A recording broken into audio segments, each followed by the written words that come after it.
पंचतंत्र की कहानियाँ। चालाक खटमल। एक राजा के शयन कक्ष में मंदविसर्पिणी नाम की जू ने डेरा डाल रखा था। रात को जब राजा सोने जाता तो वह चुपके से बाहर निकलती और राजा का खून चूसकर फिर अपने स्थान पर जा छिपती। संयोग से एक दिन अग्निमुख नाम का एक खटमल भी राजा के शयन कक्ष में आ पहुंचा। जू ने जब उसे देखा तो वहां से चले जाने को कहा। उसे अपने अधिकार क्षेत्र में किसी अन्य का दखल सहन नहीं था। लेकिन खटमल भी कम चतुर नहीं था। बोला, देखो, मेहमान से इस तरह बर्ताव नहीं किया जाता।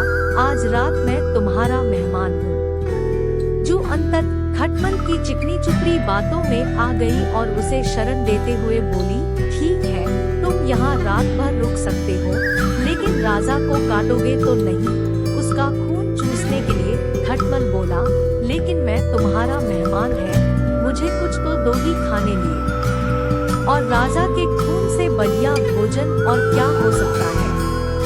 ठीक है, जू बोली, तुम चुपचाप राजा का खून चूस लेना, उसे पीड़ा का एहसास नहीं होना चाहिए। जैसा तुम कहोगी बिल्कुल वैसा ही होगा, कहकर खटमल शयन कक्ष में राजा के आने की प्रतीक्षा करने लगा। रात ढलने पर राजा आया और बिस्तर पर पड़कर सो गया। खटमल सब कुछ भूलकर राजा को काटने दौड़ा और खून चूसने लगा। ऐसा स्वादिष्ट खून उसने पहली बार चखा था, इसलिए वह जोर जोर से काटकर खून चूसने लगा। इससे राजा के शरीर में तेज खुजली होने लगी और उसकी नींद उचट गई।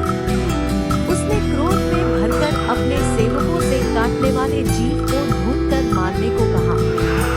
यह सुनकर चतुर खटमल तो पलंग के पाए के नीचे छिप गया, लेकिन चादर के कोने पर बैठी जू राजा के सेवकों